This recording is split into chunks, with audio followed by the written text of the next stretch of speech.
امیر اہل سنت کی ساتھ ہماری حاضری تھی، مسجد عائشہ ہم گئے تھے تو ہم آپس میں باتیں کر رہے تھے، تو نگران شورا یوں کھڑے تھے اور میں یوں کھڑا تھا، ہم آپس میں باتیں کر رہے تھے، تو نگران شورا کے پیچھے سے ایک نوجوان ٹیکسی ڈرائیور تھے، وہ وہاں مکے میں ٹیکسی چلاتے ہیں، انہوں نے مجھے پہچان لیا، تو وہ جس طرح آئے اور دوڑتے ہوئے کہ آپ عبدالحبیب ہیں، میں نے کہا تو میں تو مدنی چینل دیکھتا ہوں، اور وہ آ کے سینے سے لگ گئے، تو نگران شورا پیچھے سے ان کی پیٹھ تپک رہے کہ ہاں یہی عبدالحبیب ہیں جن کو آپ مدنی چینل پہ دیکھتے ہیں، تو وہ جو بھی ان کی محبتوں کا اظہار تھا وہ کرتے رہے۔ جب ان کو تھوڑی جان میں جان آئی تو میں نے کہا ذرا پیچھے مڑ کے دیکھیں، تو جب انہوں نے پیچھے مڑ کے دیکھا تو حاجی عمران تھے، تو اب انہوں نے مجھے چھوڑا اور ان سے لپٹ گئے اور حیران ہو گئے کہ آپ بھی آئے ہوئے ہیں حج پہ۔ اچھا، اب میں اور نگران شورا نے نگاہوں میں ذہن بنا لیا تھا کہ اس کو تھوڑی دیر روکنا ہے کہ اسی دوران امیر اہل سنت آ جائے، ہم نے بتانا نہیں، ان کو سرپرائز دینا ہے،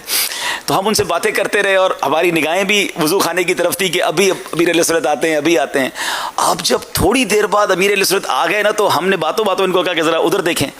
جب انہوں نے امیر اہل سنت کو دیکھا تو ہمیں ان کو روکنا مشکل ہو گیا، جس کو کہتے ہیں نا تیر کی طرح، وہ جس طرح دوڑے، ہمیں ڈر لگا کہ کوئی نقصان نہ پہنچا دے امیر اہل سنت کو۔ اچھا، شاید امیر اہل سنت کو یاد ہوگا کہ وہ رو بھی رہے تھے اور ہنس بھی رہے تھے، یعنی ان کی جو کیفیت تھی انہیں سمجھ نہیں آ رہا تھا، آنسو بھی اس کے بہ رہے اور ہنسی بھی نہیں رک رہی ہے، اس کو خود سمجھ نہیں آ رہا ہو کیا رہا ہے۔ اس کے بعد مجھے ایک بات جو سیکھنے کو اس دن ملی، کمال کی امیر اہل سنت کی فراست، کہ اس نے اتنی ضد کی کہ میرے ساتھ آپ نے میری ٹیکسی میں بیٹھ کے چلنا ہے،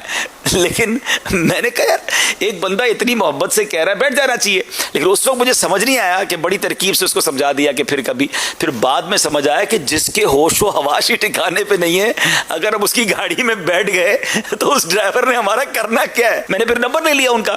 لیکن وہ ماشاءاللہ اسلامی بھائی ماشاءاللہ انہوں نے داڑھی بھی رکھ لی، مکہ شریف میں مجھ سے کئی بار ان سے ملاقات ہو چکی ہے، ماشاءاللہ ابھی بھی وہ ٹیکسی چلاتے ہیں وہاں پر۔